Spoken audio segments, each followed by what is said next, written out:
नमस्कार, मी डॉक्टर अपर्णा कल्याणी, सोलापूर.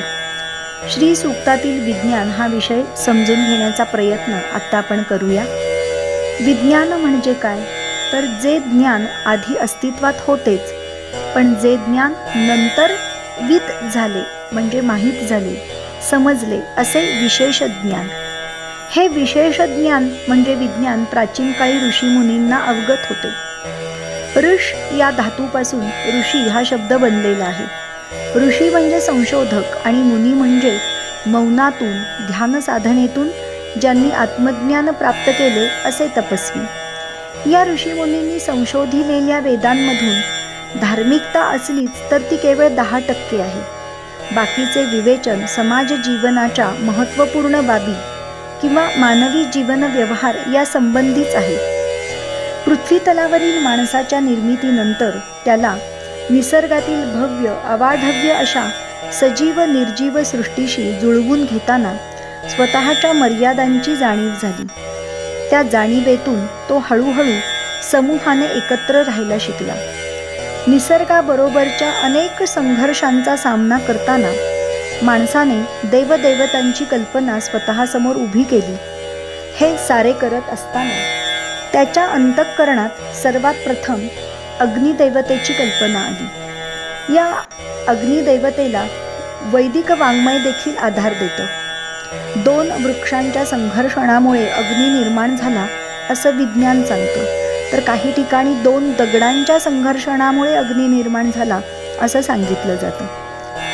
परम कृपाळू भगवंताची अग्निदेवता ही एक अद्भुत अदृश्य शक्ती आहे असं माणसाला वाटू लागलं. ती शक्ती थंडी पावसामध्ये उष्णतेचा हात फिरवून ऊब देणारी आहे. त्यामुळे त्याला अग्निदेवता जवळची, स्वतःची, आत्मीय अशी वाटू लागली.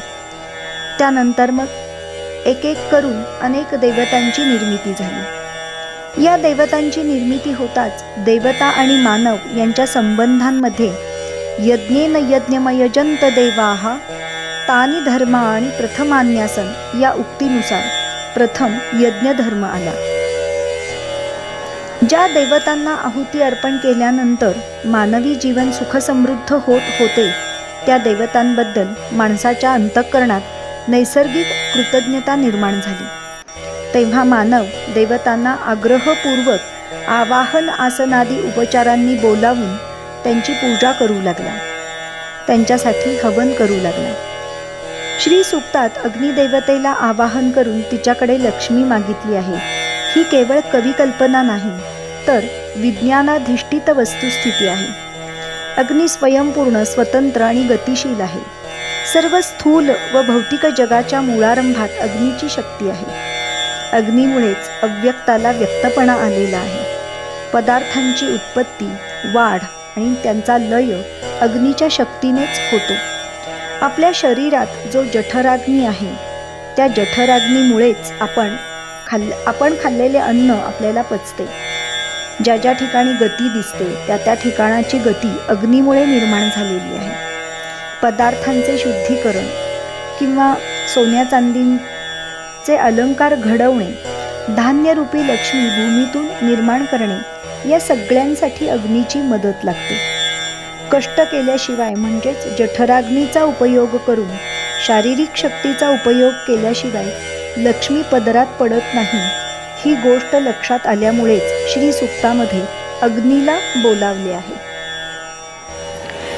अग्नीला श्री सूक्तात जातवेद असे नाव दिले आहे. जातवेद म्हणजे ज्याच्यापासून वेद निर्माण झाले किंवा जन्मतःच वेद जाणणारा तो जातवेद. अग्नी हा देवांचा दूत किंवा देवांना अन्न पोचवणारे मुख असेही म्हटले आहे.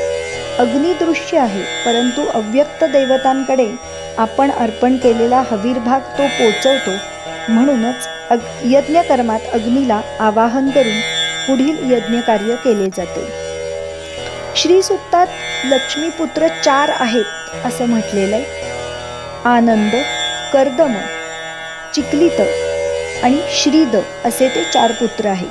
पण काही ठिकाणी लक्ष्मीला 18 पुत्र असल्याचा उल्लेख आढळतो आणि त्यात जातवेद नावाचा म्हणजेच अग्नी हाही एक पुत्र आहे असं मानलेलं आहे. वेदांमधील मंडलाचे मोठे घटक म्हणजे सूक्त आणि छोटे घटक म्हणजे ऋचा. मननात त्रायते इति मंत्रः या वचनानुसार ऋचा किंवा श्लोकांचे पुन्हा पुन्हा उच्चारण केले की कालांतराने त्याचे मंत्रात रूपांतर होते आणि तो मंत्र आपले रक्षण करतो, तारतो किंवा आपले कल्याण करतो असं म्हटलेलं आहे. मंत्रांचे उच्चारण म्हणजेच वातावरणात ध्वनिलहरी निर्माण होणे. ध्वनिलहरी ही एक प्रकारची विद्युत निर्मिती आहे. या ध्वनिलहरींच्या परिणामांची साधी साधी उदाहरणं आपल्या पाहण्यात येतात. आपण चांगली बातमी ऐकली तर आपला चेहरा आनंदित होतो, वाईट बातमीने उतरून जातो. कोणतीही बातमी कशा पद्धतीने कोणत्या शब्दात सांगितली जाते यावर आनंद आणि दुःखांची तीव्रता अवलंबून असते. असं जर असेल तर मग आरोह अवरोहांनी म्हटलेले मंत्र, त्यामुळे वायुलहरी आणि ध्वनिलहरींच्या घर्षणाने निर्माण होणारी ऊर्जा, ती ऊर्जा शरीरातच संग्रहित झाल्यामुळे शरीरावर, मनावर, बुद्धीवर सकारात्मक परिणाम होतातच. आपली इच्छाशक्ती वाढते, चित्त शुद्ध करणारी विचार निर्मिती होते. शब्दांमध्ये फार मोठी शक्ती आहे. शब्दांच्या माध्यमाने मनुष्य जे जे विचार व्यक्त करतो किंवा भावना व्यक्त करतो तेव्हा त्या शब्दातील सुप्त शक्ती ही भावना बनते. शरीर धारणा जशी अन्नाने होते तशी मनाची धारणा विचार आणि भाव यांनी बनते. विचार आणि भाव ही लक्ष्मीचीच रूपे आहेत. लक्ष्मीचा असा अमर्याद महिमा सामर्थ्यवान शब्दांच्या माध्यमातून श्री सूक्तात गायिलेला आहे. त्या शब्दांच्या वारंवार उच्चारणामुळे शरीरातील पेशी, रक्त, अस्थि, मेद प्रत्येक अवयवाचा कणनकण शुद्ध होतो. हातांची बोटे पसरून ती जुळवून मुखाकडे अग्रे करून हात हृदयावर ठेवले ही प्रार्थना मुद्रा होते. बोटांची अग्रे ही विद्युत ग्रहण करणारी आणि विसर्जन करणारी केंद्रे आहेत. श्री सूक्ताचे पठण शक्यतो सूर्योदयाच्या किंवा सूर्यास्ताच्या वेळी करावे, कारण या दोन्ही वेळी सूर्यकिरणांतील सर्व प्रकारच्या शक्ती इलेक्ट्रॉन्सच्या रूपाने उपलब्ध असतात. त्या सर्व शक्ती ओल्या अंगातून, विशेषतः हातांच्या बोटांच्या अग्रभागातून शरीरात प्रवेश करतात. विजेचा प्रवाह ओल्या वस्तूतून त्वरित वाहतो हे आपल्याला माहीतच आहे. हे पठण करताना शक्यतो हाताचे पंजे ओले असावेत आणि बोटांची अग्रेही ओलीच असावीत आणि त्यांची दिशाही सूर्याकडेच असावी. निरनिराळ्या ऊर्जा शक्तींचे आणि गुणधर्मांचे ऋणकण म्हणजे इलेक्ट्रॉन्स होत. या सर्व ऋणकणांमुळे अत्यंत सूक्ष्म असा विद्युत प्रवाह निर्माण होतो. हा प्रवाह मानवी मेंदूतील ब्रह्मरंध्रात म्हणजे आपली टाळू जिथे असते त्या भागात, ब्रह्मरंध्रात स्थित असलेल्या इलेक्ट्रिक सेलमध्ये म्हणजे विद्युत संचात शिरला तर मानवी बॅटरी वारंवार विद्युतभारित होऊ शकते. आपण प्रतिदिन काम करत असताना किंवा साधी हालचाल करत असताना या बॅटरीतील वीज सारखी खर्ची पडत असते.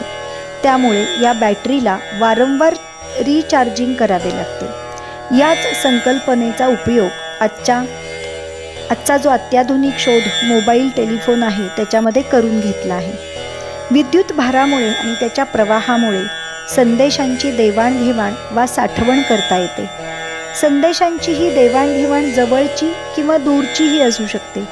त्याद्वारे मनुष्याला अन्य माणसांशी बोलता किंवा पाहता येऊ शकते, मग तो दुसरा मनुष्य जवळ असो वा दूर असो. मेंदूत असलेल्या या बॅटरीला रिचार्ज करण्यासाठी हे श्री सूक्त हमखास उपयोगी पडते. शिवाय सूर्योदय आणि सूर्यास्ताच्या वेळी सूर्याच्या वर्णपटातील उपयोगी इलेक्ट्रॉन्स शरीरात प्रवेश करून ब्रह्मरंध्रातील बॅटरी रिचार्ज करतात. त्यामुळे शरीराचे सर्व व्यापार व्यवस्थित चालतात, आयुष्यमान वाढते आणि शरीर निरोगी राहण्यास मदत होते. मेंदूच्या पेशी सचेतन होतात. सूर्याकर्षणामुळे मानवाचे ज्ञानतंतू अधिकाधिक प्रभावित आणि स्फूर्तिदायी होतात. त्यामुळे स्मरणशक्ती, आकलनशक्ती, एकाग्रता वाढण्यास मदत होते.